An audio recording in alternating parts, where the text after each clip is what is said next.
Hola, buenas tardes a todos y a todas. Gracias por abrir el espacio en este coloquio Autonomía y Emancipación en América Latina, para compartir de alguna manera con ustedes la investigación que he realizado sobre uno de los movimientos más emblemáticos a nivel de las clases populares sobre autonomía en América Latina. Es un caso inusual porque estamos acostumbrados a pensar que la autonomía se desarrolla sobre todo en los ámbitos rurales, con los casos emblemáticos del MST o del ZLN. Pero en este caso estamos hablando de un movimiento poco conocido que, igual que el resto de los movimientos, recuperó la tierra para habitar, no para producir eh, alimentos, sino también para habitar. Y estoy hablando de la Organización Popular Francisco Villa de Izquierda Independiente, un desprendimiento del antiguo Frente Popular Francisco Villa en la Ciudad de México, en el oriente de la ciudad, digamos, en una zona favelada, totalmente empobrecida, excluida de servicios y totalmente empobrecida en relación a su estatus económico. Esta experiencia es inusual precisamente por tener como estrategia construir comunidad.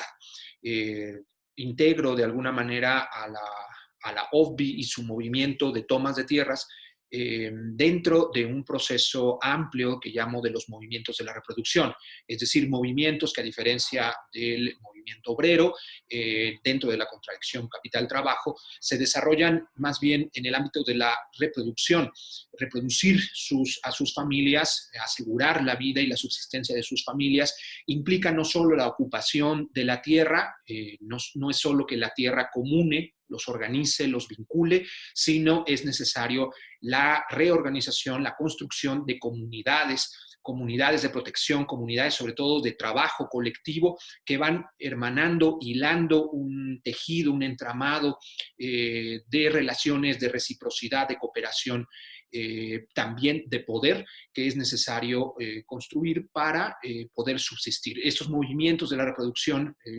digamos, es el punto de partida para analizar esta experiencia como la comunidad, como una forma de lucha, la comunidad como una forma de hacer política y la comunidad como una forma de afrontar la adversidad, la subsistencia en colectivo, no a la manera estatal ni a la manera mercantil, sino de otro modo, a la manera de lo común, se podría decir, pero no hay común sin comunidades. Y la construcción de comunidades es la estrategia que desarrolló durante décadas este movimiento que tiene una serie de ocupaciones en toda la Ciudad de México, especialmente en la zona oriente de la ciudad.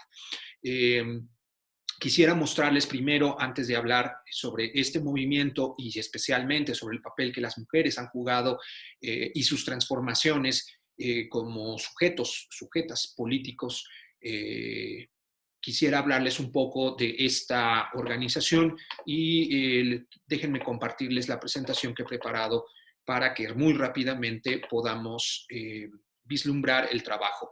Como había dicho, voy a centrarme en una de las experiencias en la cooperativa Capatzingo, que es el asentamiento más grande. Es el asentamiento que mide 9 hectáreas, es el más grande de una docena que se desarrollan en Iztapalapa, Tláhuac e Iztacalco desde la década de los 80 y que especialmente la cooperativa Capatzingo a partir de 1994 empieza a desarrollar digamos, su proceso comunitario. ¿Cómo es construir comunidad? Porque a diferencia de las comunidades indígenas, por ejemplo, en el movimiento mapuche, que también desarrolla tomas de tierras para poder reconstruir sus propias formas de gobierno, no tenemos un vínculo étnico, en este caso, con las familias que integran a la organización y a su movimiento, y digamos que hay un proceso muy distinto, muy diverso sobre cómo construir comunidad urbana. Déjenme presentarles entonces algunas de las características primordiales que tienen esta experiencia. Esta es la cooperativa Capatzingo que mencionaba. Esto era un basurero, es una toma que luego se compran las tierras, generalmente todas las tierras tomadas o resguardadas, como ellos mismos dicen, al final son adquiridas por las propias familias, que son familias muy, muy pobres, con trabajos muy precarios de esta zona del oriente de la ciudad. Es muy importante de alguna manera visualizar que esta cooperativa Capatzingo es quizá de las más desarrolladas en relación al trabajo que integra, pues también por su espacialidad. Hay que decir que esta cooperativa, que hoy la vemos, digamos, es un oasis dentro de una zona muy precaria, no solo está llena de color, sino de servicios integrales, es una forma de organización muy importante en la Ciudad de México. Es parte de alguna manera de esta oleada de recuperaciones de tierra que tiene un proceso de acampar, de autoorganización, de la ocupación, que insistiría en hacer el paralelismo con, digamos, las 150,000 hectáreas de tierra que hizo el STLN junto con otras organizaciones al inicio del conflicto en 1994, a las 25,000 hectáreas que tomó la coordinadora Arauco Mayeco del pueblo mapuche en Chile, y que es la base material para entonces desarrollar el proceso comunitario. No hay, de alguna manera, sin tierra, no hay proceso comunitario, que es una de las principales características que me gustaría destacar, pero la OFBI es parte de un gran movimiento que ha sido muy estudiado, no me detengo en eso, pero de hasta 150,000 familias quizá del MUP, del Movimiento Urbano Popular, que integraban numerosas organizaciones desde la década de los 80 y a partir de los sismos de 1985, pero que de alguna manera podríamos conceptualizarlos como la ocupación de tierras para poder construir vivienda popular, como la ocupación, significarla como materialización de un conflicto de clase, es decir, quién acapara la tierra, para qué es, quién acapara la tierra para habitarla en la Ciudad de México y cómo las clases populares recuperan las tierras, de hecho tierras a veces muy degradadas, muy malas para habitar, pero hay un proceso de recuperación. Las cifras son muy importantes, hasta el 56% del área urbanizada en Ciudad de México son colonias populares y hasta entre el 60 y el 70% de las viviendas son viviendas autoconstruidas. Esto habla de un enorme movimiento visible, por decirlo así, de autoconstrucción y de cómo la gente de abajo de alguna manera se moviliza para reconstruir sus propias formas de sobrevivencia. Al acampar, y esto es muy importante porque va emergiendo el papel de las mujeres, donde los hombres salen a trabajar o a buscar trabajos precarios, a veces los tienen, como sabemos, de manera intermitente. Hay un proceso en el campamento y en la recuperación de tierra muy similar a lo que sucede con los sin tierras, un proceso de resocialización, un proceso de reflexión muy importante en la organización, porque las familias pues entran con la idea de tener simplemente un lote, una propiedad privada unifamiliar, pero poco a poco van construyendo como organización la idea de una forma colectiva de habitar, un proceso constructivo que no sea por familia, sino en colectivo. Y esto ya empieza a marcar una diferencia de la OFBI con el resto del movimiento urbano popular, porque van, digamos, tejiendo una significación colectiva sobre el habitar en común. Bueno, este es precisamente simplemente un acercamiento a una de las zonas de esta cooperativa y quería iniciar precisamente por ahí porque lo que integra y hace posible la construcción de estas viviendas es esencialmente el trabajo colectivo. Desde los campamentos, pero hasta hoy, en este momento que estoy hablando, estas comunidades son comunidades cerradas donde, pues debido a la alta delincuencia, a la alta violencia que se vive en estas zonas, las familias de la organización de este movimiento singular hacen guardias durante día y noche, todos los días de todos los años, desde hace más de 2 décadas.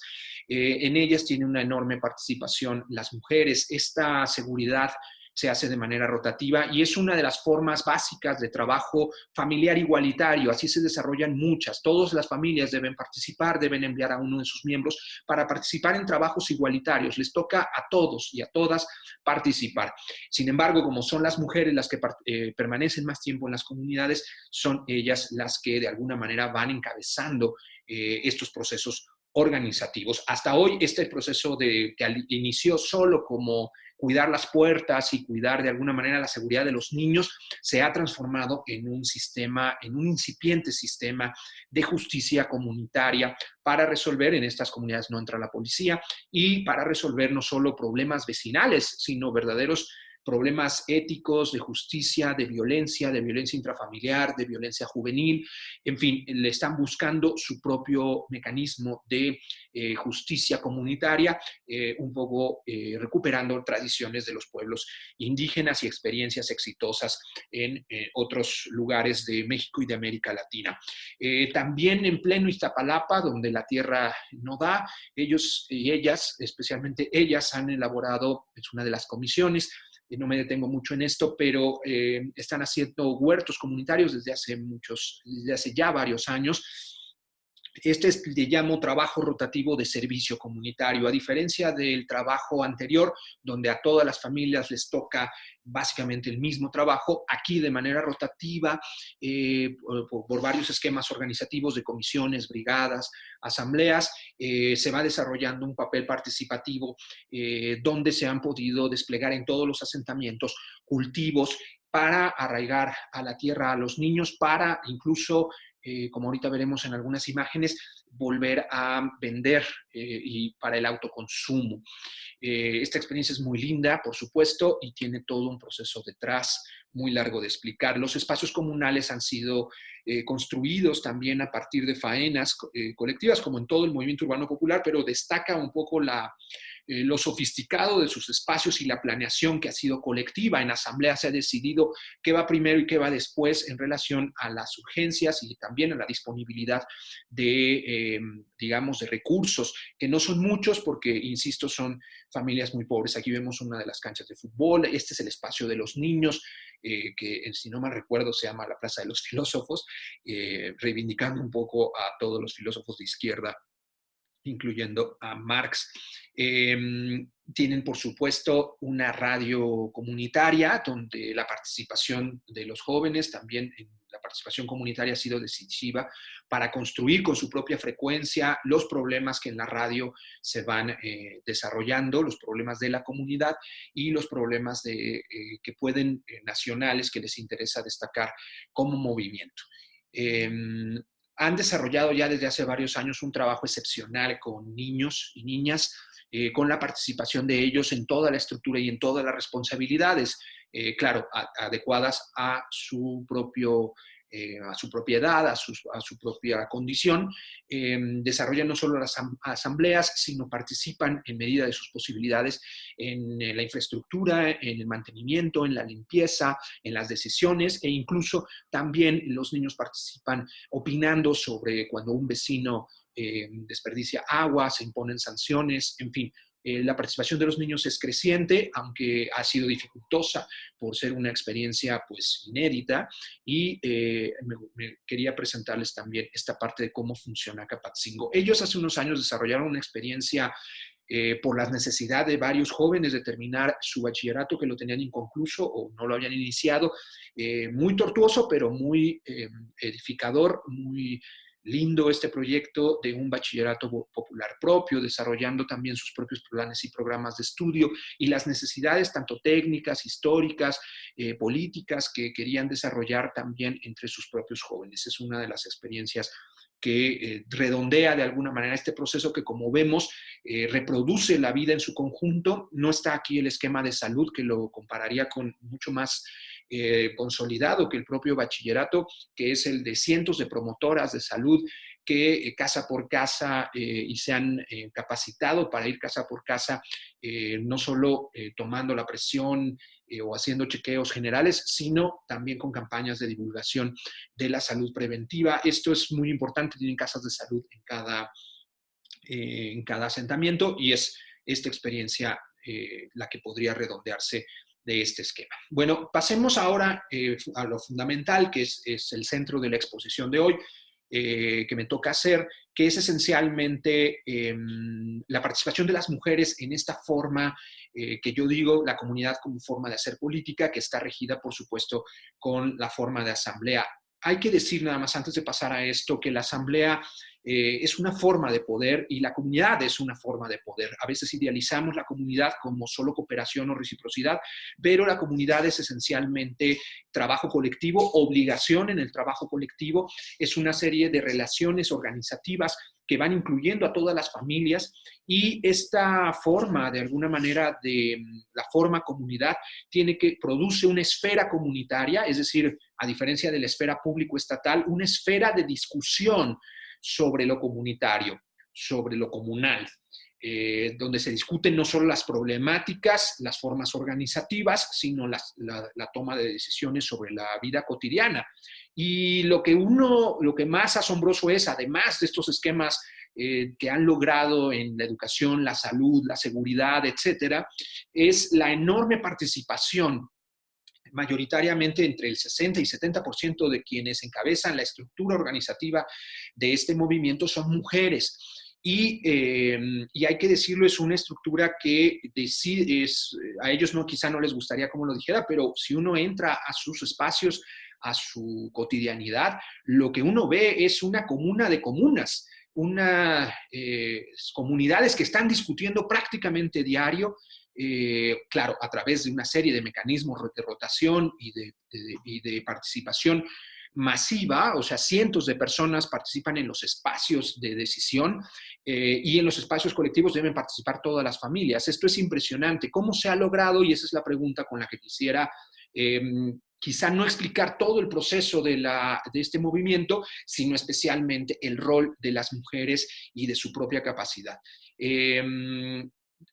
Hay unas cifras que sacamos de la investigación que hicimos donde la participación de las familias se decide, por supuesto, en asamblea, todo pasa por asambleas, y el 52% de las familias dicen que todos deben trabajar en las obligaciones colectivas. El 13% dice que deberían trabajar porque hay muchos nuevos aprendizajes. El 7% dice que es por el beneficio común.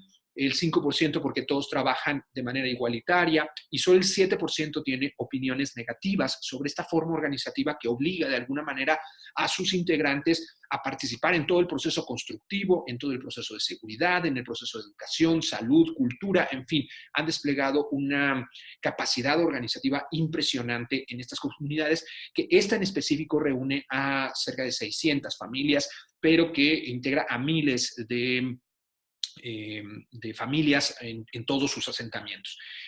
Quisiera entonces con eso pasar directamente a 3 elementos que quisiera destacar por el breve tiempo que tenemos sobre el rol de las mujeres.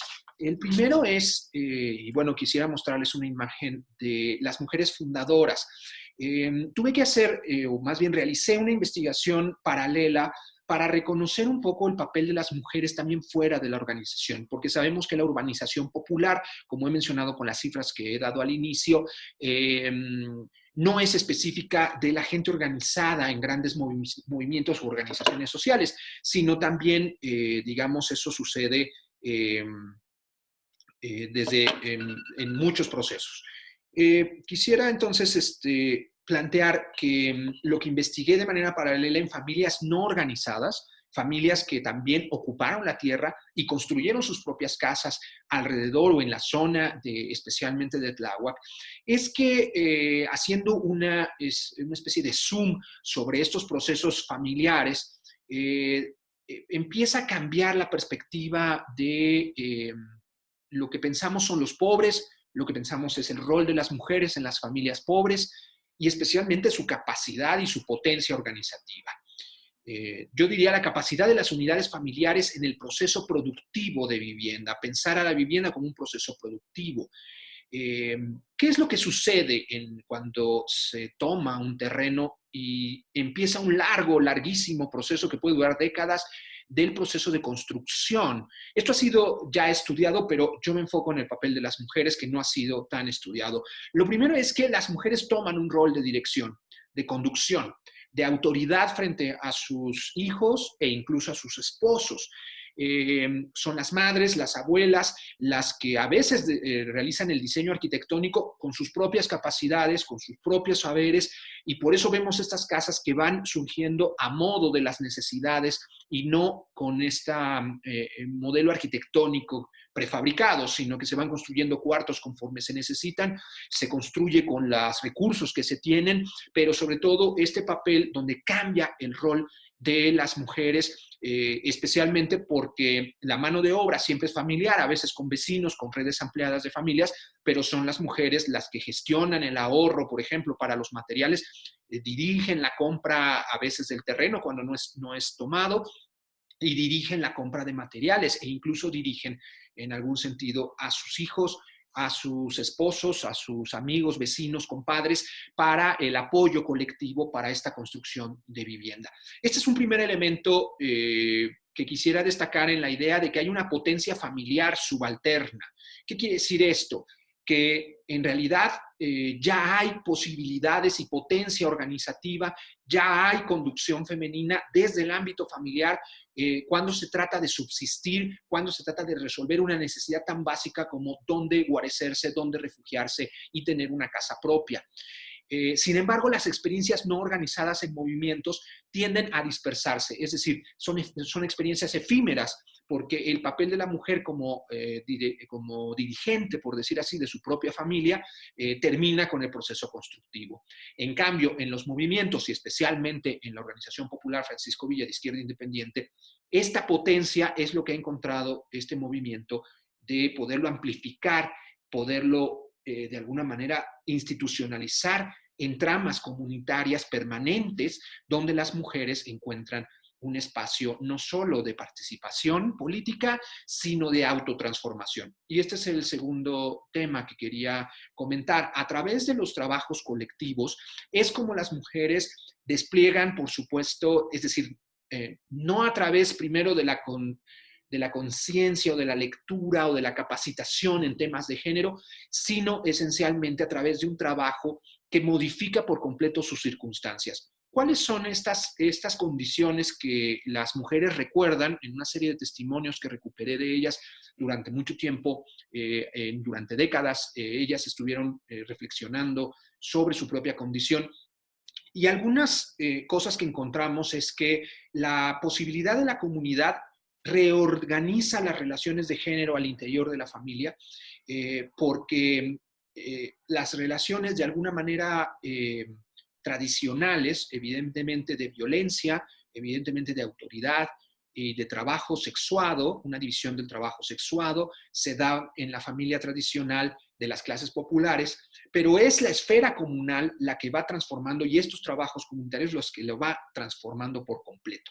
Pero incluí, y este es un segundo elemento que quisiera compartir muy brevemente, es el de la infrapolítica femenina. Lo que encuentro al platicar y al investigar sobre las historias en cada familia es que estas mujeres se encontraban antes de entrar a la organización obviamente muy sometidas a estas tres condiciones de violencia intrafamiliar, de división sexual de trabajo y por supuesto de dirección patriarcal. Pero incluso ahí hay condiciones, así como hay una potencia en la construcción de la vivienda, hay una potencia femenina porque son las mujeres las que con algunos grados de sororidad se apoyan entre sí para resistir, digamos, a la dominación masculina. Infrapolítica es un término de Scott, es decir, de James C. Scott. Lo reutilizo con la infrapolítica femenina con la idea de que ahí donde las mujeres no necesariamente hacen una asamblea, no hacen política formal, hay una política informal, una política de susurros, una política de pequeños gestos, de símbolos, que es lo que quiere decir la infrapolítica en términos de Scott.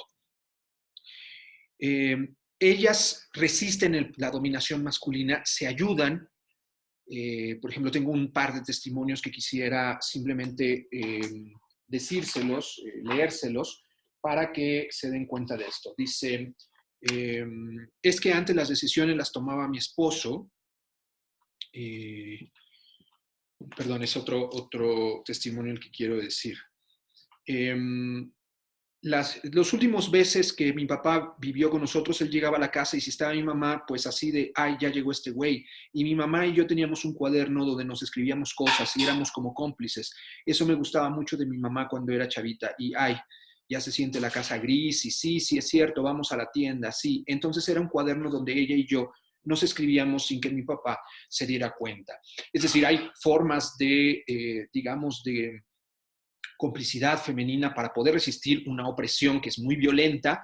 Y esta potencia que está en ciernes, es decir, que está oculta, que está inserta entre las mujeres, es lo que se va a liberar, por decir así, en el trabajo comunitario.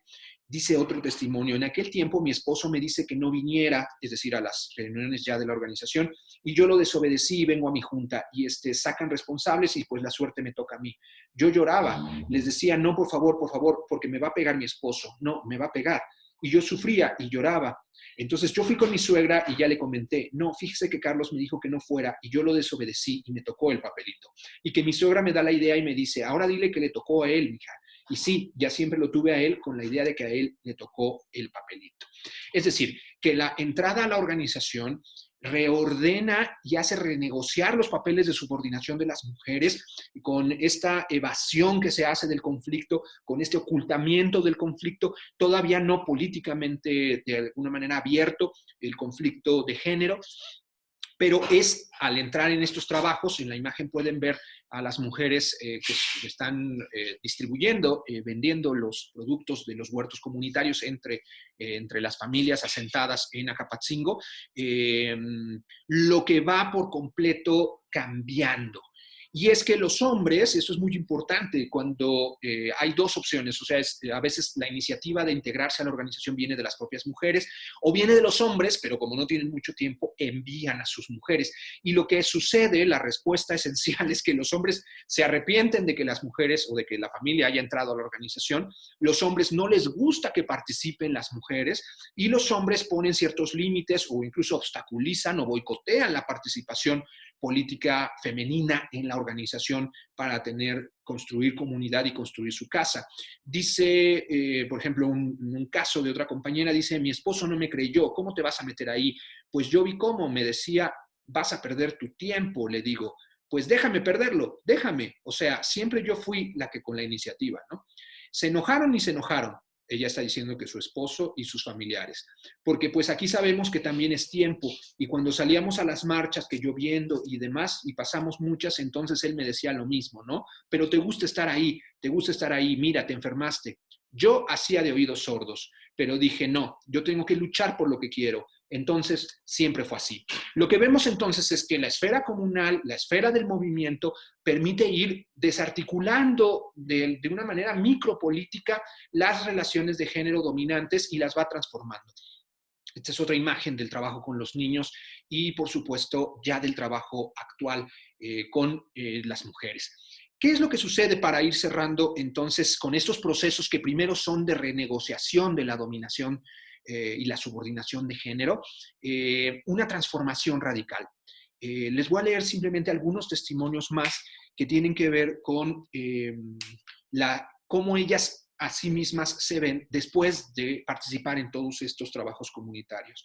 Dice otra compañera más, es que antes las decisiones las tomaba mi esposo, o sea, él antes decía, yo le decía, quiero ir con mi mamá a tal lado, no, ¿cómo que vas a ir con los niños? Y digo yo, ¿por qué no voy a ir si no estoy haciendo nada? Ahora voy porque voy.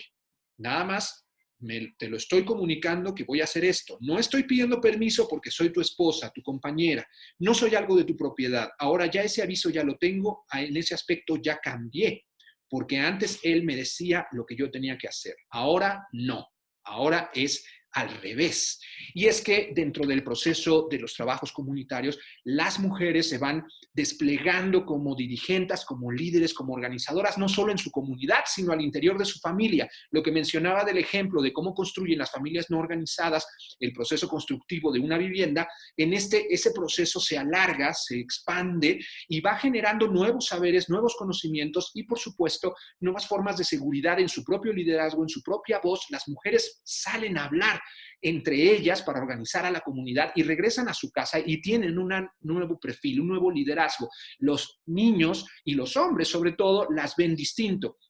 Tengo un último testimonio que quisiera compartir sobre estos cambios que se van reflejando simbólicamente también en sus cuerpos.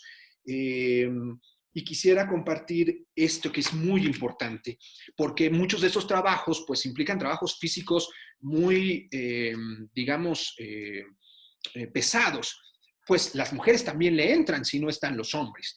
Y un comentario de otra integrante de este movimiento. No, digo, pues a mí sí me gusta trabajar porque yo me pongo a agarrar el pico y agarro la barreta. A mí no me da miedo, vámonos. No, pues hubieran visto así las ampollotas, todas mis manos y mis uñas todas quebradas. Y me decían, ¿y tus uñas? Digo aquí, le digo, es el trabajo. Y aquí le digo, no importa. Le digo, todas mis manos bien peladas, pero hay que trabajar. Y pues sí, dolía, ¿no? Pero mira, cuando tú trabajas, valoras mucho tus cosas demasiado. Entonces es muy bonito trabajar y el tener lo que tenemos. Estos cambios de que los hombres ven a las mujeres montar cisternas o agarrar el pico y la pala o organizar a otros y a otras, organizar incluso a muchas personas, van cambiando también la percepción de los hombres. Tengo testimonios de muchos de estos integrantes donde su percepción sobre sus esposas y sobre el resto de las mujeres cambia diametralmente hasta el punto de la ruptura. En algunos casos las mujeres rompen con sus esposos, sí se provoca el divorcio o dejarse, y en otros casos un proceso de transformación de las mujeres que van renegociando hasta cambiar su rol en la familia y un proceso de transformación de los hombres que ahora ven a las mujeres desde otra mirada. ¿Cuál es el resultado para terminar entonces de ese proceso? Nos lo dice un último testimonio de la compañera Gabriela. Le pregunté sobre la toma de decisiones en su familia y en la organización. Y responde, puse aquí sin titubeos y con una sonrisa en el rostro, dice, somos nosotras las que tenemos más poder. Para luego soltar una carcajada cómplice con su hermana que se encuentra en la entrevista.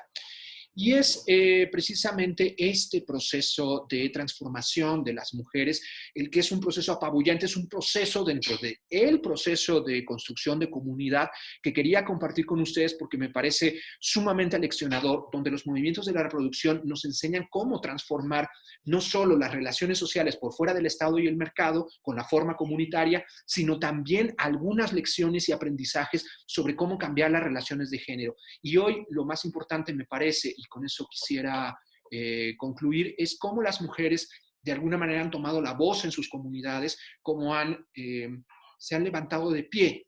Y es precisamente lo que se puede considerar un proceso de emancipación.